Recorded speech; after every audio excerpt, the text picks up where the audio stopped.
Nós estamos de volta com o TV Mar News. Dessa vez, gente, a gente vai conversar mais uma vez, e é muito necessário isso, sobre coronavírus. A gente recebe aqui no estúdio a médica Ivonilda Maia, ela que é infectologista, e vai conversar com a gente a respeito disso. Bom dia para você, doutora Ivonilda, tudo bem? Tudo bem.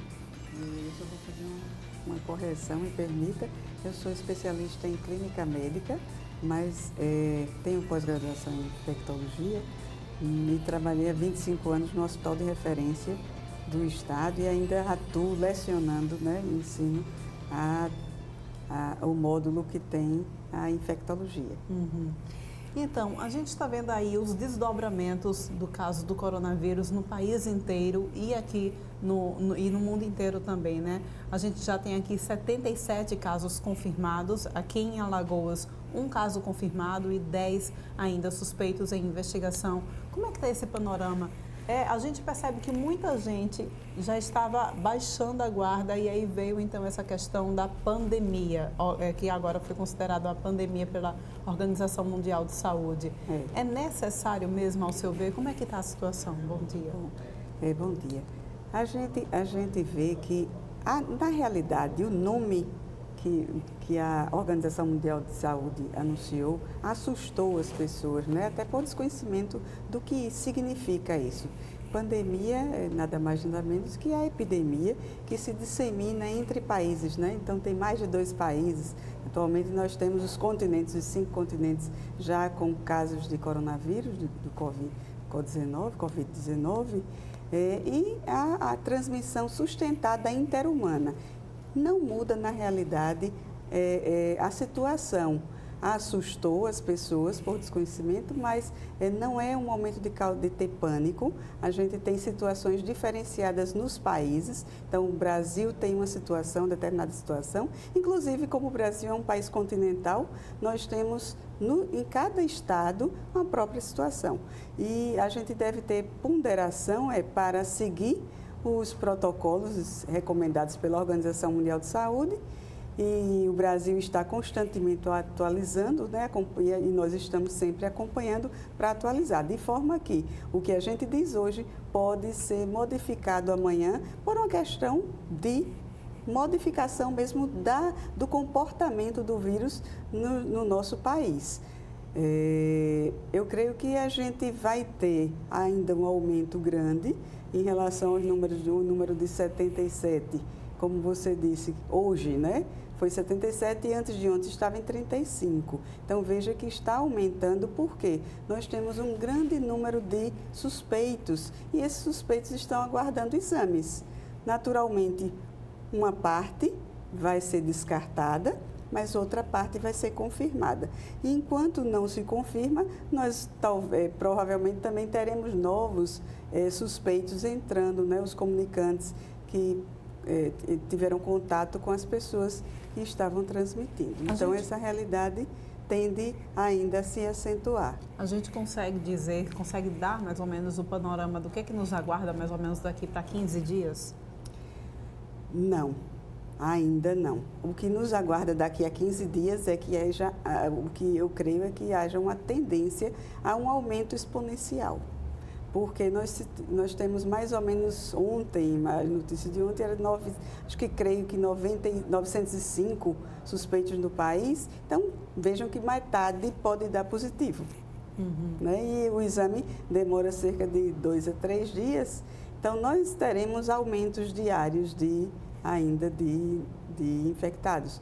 Então, a gente precisa realmente tomar uma consciência disso, esse alerta. A intenção da Organização Mundial de Saúde de determinar como pandemia é não assustar, mas sim puxar para a consciência, alertar para os cuidados e que todas as pessoas têm um papel importante nesse controle da doença. Doutora, a gente percebe, isso é um comentário que é feito entre as pessoas mesmo, né? A gente percebe que esse é um vírus que agora ele está acometendo mais as pessoas, digamos assim, de alta classe. São pessoas que viajaram, que foram para o exterior, que trouxeram o vírus, que tiveram contato com pessoas que viajaram, né? E aí, o que a gente deve aguardar quando esse vírus, que certamente ele vai chegar às camadas mais pobres da população, e isso vai fazer com que os hospitais públicos sejam, que já sofrem de superlotação, piorem esse quadro. O que a gente deve esperar em relação a isso? A gente tem atualmente a doença importada, não é? Mas já temos casos autóctones, ou seja, casos que foram adquiridos aqui no Brasil. Então, não temos mais aquele paciente que apenas veio de viagem. Ainda há uma grande maioria, então realmente é uma cidade, ou é uma doença elitista, né? E as pessoas que podem viajar, então, para a Europa, para os países que estão em maior número de casos atualmente, né? Já que a China já está diminuindo bastante o número de casos, mas à medida que nós tivemos o primeiro caso, que foi adquirido aqui no Brasil, a gente entende que essa pessoa circula em vários meios sociais. Então, se ela vai circular em vários meios sociais, a gente vai ver em outras classes, inclusive nas classes mais pobres, que têm dificuldade. E aí essa preocupação que você me alertou agora é que há uma dificuldade para o acesso aos serviços de alta complexidade que necessitam de cuidados de terapia intensiva naqueles idosos de classe inferior, né? De uma classe socioeconômica baixa. Pois é, a gente vê também muitas notícias, muitas informações a respeito do coronavírus e também vê muitas fake news. Uma dessas notícias que eu queria inclusive saber da senhora se é fake news ou não, é a questão que eu já vi circular de que o coronavírus ele traria danos permanentes ao pulmão. E aí isso me remeteu muito ao que aconteceu, por exemplo, com o Zika vírus, que a época das arboviroses foi a arbovirose mais negligenciada e depois nós vimos as complicações que o Zika vírus poderia trazer. Isso pode estar também acontecendo com o coronavírus? O coronavírus ainda é muito precoce, seria muita imprudência dizer o que vai acontecer no futuro. Por quê? Porque os estudos ainda estão muito recentes, não há conclusão de estudos, não há inclusive tempo para acompanhamento a longo prazo, né? Então a gente vê casos que estão muito recentes. Natal a gente não tinha, né? Então a gente teve no finalzinho, 31 de dezembro, a gente começou com o caso de Covid-19, mas a gente não tem tempo ainda para ver a longo prazo, essa cronicidade, quais as consequências. Então, geralmente as notícias que estão se espalhando são exageros em relação à falta de embasamento científico. Então, eu não posso afirmar algo que ainda não concluiu-se. A medicina, ela segue realmente a medicina baseada em evidências científicas. E a gente precisa de um tempo dos estudos, de resultados de estudos. Então, seguindo essa mesma linha de raciocínio, nós ainda também não temos a vacina contra o coronavírus? Ainda não, está em estudo, né? Em mais de um país. Esperamos que ela, em tempo hábil, seja lançada, mas ainda não temos, é tudo estudo, inclusive medicações também. Então, nós temos vários, eu também recebi muitas mensagens nas redes sociais que em locais estão utilizando o interferon, em determinados países estão utilizando o ritonavir, e os antirretrovirais utilizados em pacientes com HIV, mas não temos ainda recomendação oficial pela Sociedade Brasileira de Infectologia nem pela Organização Mundial de Saúde. Por quê? Porque não sabemos os efeitos maléficos, né, os malefícios que essas medicações podem ocasionar. Então, a gente pode trazer benefícios ou não há evidência científica. Então, tudo é estudo, tudo é especulação e ainda é fake news. Então, o que é que a gente pode concluir é que o cuidado primordial que nós devemos ter, de fato, com higiene, com a proximidade das pessoas, o que acaba sendo muito difícil aqui, principalmente para o Nordeste do país. Nós somos um pessoal muito caloroso, somos conhecidos por isso, inclusive. E aí nós somos também uma cidade costeira, uma cidade turística. o problema se agrava um pouco mais por conta disso? Sim, se agrava. A gente veja que no Nordeste, eu estava observando, a gente tem Recife, tem Pernambuco, tem Bahia e Alagoas. São as cidades costeiras, né? Os países, desculpe, viu? Os estados costeiros do nosso país que estão com casos já. Então, você olha o mapa inteiro, está Sudeste, que também é a porta de entrada, né, de muitos países. A porta de entrada no nosso país vem realmente pela área do Sudeste, mas Nordeste nós temos os casos e geralmente foram casos que foram para turismo. Uhum. Então, a gente se preocupa também porque o turismo continua, os nossos lugares continuarão com a cultura, e essa cultura que você falou é realmente muito incutida. A gente tem uma tendência a abraçar, a pegar na mão, a dar os beijinhos, né? Nós temos os 2 beijinhos já de cultura. E é difícil você incutir em várias classes e em várias idades. Vejam que os adolescentes também têm um comportamento diferenciado. Nós nos preocupamos muito com os idosos. Por quê? Porque os idosos têm um maior índice de gravidade da doença. As crianças têm um menor número, né? E os jovens também têm um menor número de gravidade, passando muitas vezes por casos despercebidos ou de gripes brandas, que não incomodam tanto, mas são portadores para aquelas pessoas que são mais vulneráveis. Então, se ele não se sente tão acometido da doença, não sofre, né? Ele não tem os cuidados. É uma tendência, por falta de cultura, de ter uma tendência a não ter os cuidados. E aí ele torna-se um transmissor. Então, ele é um espalhador, né, de uma doença que a gente sabe que quando chegar naquelas fases, aquelas pessoas mais vulneradas, elas vão sofrer e podem levar à morte. Então, só completando, me permita, é que a gente precisa mudar uma cultura e isso vai levar um benefício para outras doenças, porque não muda a forma de prevenir com outras doenças de transmissão respiratória. Nós temos muitas doenças de transmissão respiratória, uma delas é o sarampo, e o sarampo transmite-se também por secreções, embora tenha vacina, não é? Mas também os cuidados que a gente precisa ter com as transmissões de nossas secreções, a gente vai agora implementar, não é? Já que não houve ainda até hoje, apesar das atividades educativas, a gente pode incrementar, implementar e ampliar e prevenir, ajudar a prevenir outras doenças também. Ok, então, olha, eu agradeço muito a sua participação aqui no TV Mar News. Poderia passar a manhã inteira conversando sobre isso com a senhora. Sim. Olha só, gente, acho que o alerta que fica agora, né, doutora Ivonilda, é esses cuidados. Se, como você bem disse, se para adultos e jovens a gente não sente os sintomas do coronavírus tão forte assim, logo não vai fazer o teste para saber se tem o vírus ou não, então vale sempre lembrar, cuidado com a higienização, a higienização das mãos. Se não tem água e sabão, leva o álcool em gel, enfim. Ter cuidado, não é isso? A etiqueta respiratória, não é?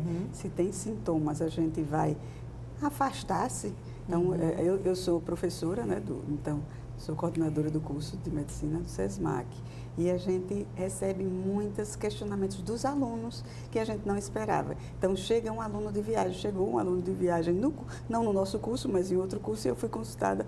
O que fazer? Então, tudo é uma novidade. A gente vai ter novos questionamentos, né? Então, quando a gente vai ter esse momento de afastar? Não é ainda recomendado pelo Ministério, a gente segue o Ministério, mas nós recebemos um ofício circular do MEC, recomendando a higienização dos materiais, então da caneta, do tablet, do telefone celular. Então, essa higienização é diária e constante. A gente deve higienizar não só as mãos, mas os nossos objetos que nós usamos. Então, as bancas, né, que são utilizadas pelos alunos, porque os alunos eles convivem em um momento de aglomeração. Eles passam muito tempo juntos em ambientes fechados em uma sala de aula. Então, isso é uma questão que a gente se preocupa e o Ministério da Educação já enviou esse ofício para a gente ter esse maior cuidado e pessoas que estão com sintomas, afastem-se. Né? Então, essa é uma recomendação assim, todas as pessoas sempre têm medo, já é uma tendência natural do ser humano, tem medo de que o outro adoeça. Verdade. O outro eu tenho que ficar longe porque alguém espirrou.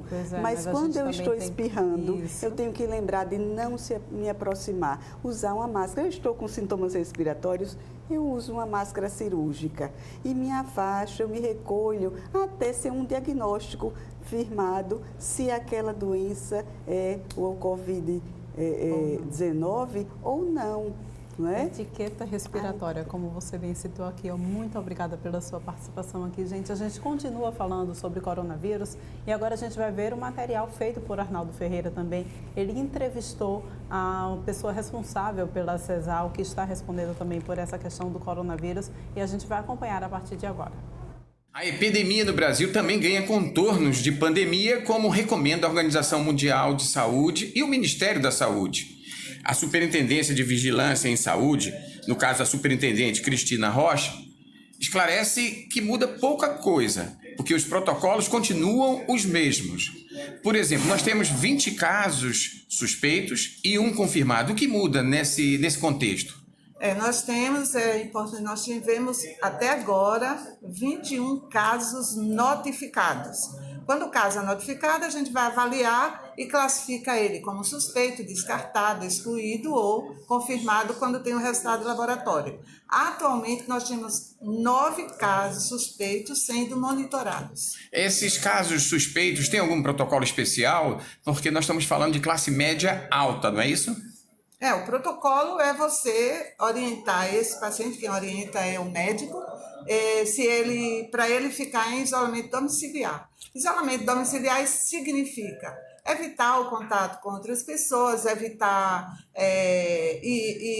onde tem muita gente reunida, aglomerações, para você, se por acaso for confirmada a presença do coronavírus, você já ter evitado essa disseminação. O sigilo em torno das identidades das pessoas, das famílias, é para evitar transtorno social? Com certeza. Na situação que a gente vive hoje, as pessoas estigmatizando os outros por várias razões, esse seria mais um estigma. Agora, é preciso considerar que essa é uma prática vigente na saúde pública. Eu não exponho as pessoas que estão doentes, não há necessidade disso. As precauções são em relação ao paciente que está classificado como caso suspeito. Ele tem que se proteger para proteger a sociedade. Os casos suspeitos têm 2 crianças? Não sei dizer. Não sabe dizer. E o protocolo permanece o mesmo, né? Isolamento domiciliar. Isso. A maior parte dos casos que foram notificados é acima de 40 anos. Não tem ninguém internado ou tem alguém internado? Não tem ninguém internado, todos são casos leves que estão sendo monitorados.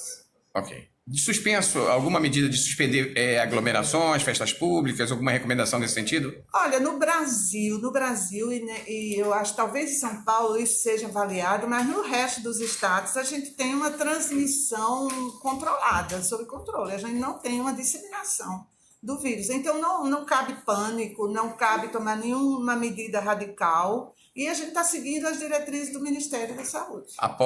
O primeiro exame deve ser feito na unidade básica, não é isso? De modo geral, a maioria dos casos, a Covid, ela se mostra, na maioria dos casos, leves. Então, é uma gripe. A gente tem que pensar que a gente está diante de uma gripe como tantas outras. Então, o que deve ser olhado com atenção especial é o agravamento do quadro, com problema respiratório, etc. Aí você vai procurar outro. Mas, no geral, é procurar a unidade básica, que já é o que se orienta. Muito obrigado. Ficam aí, então, mais informações para você que está nos acompanhando sobre esse bloco que a gente conversou inteiro sobre coronavírus. Gente, a gente vai agora para um rápido intervalo. Volta daqui a pouquinho com muito mais informações, inclusive sobre o mês da mulher. Eu volto já.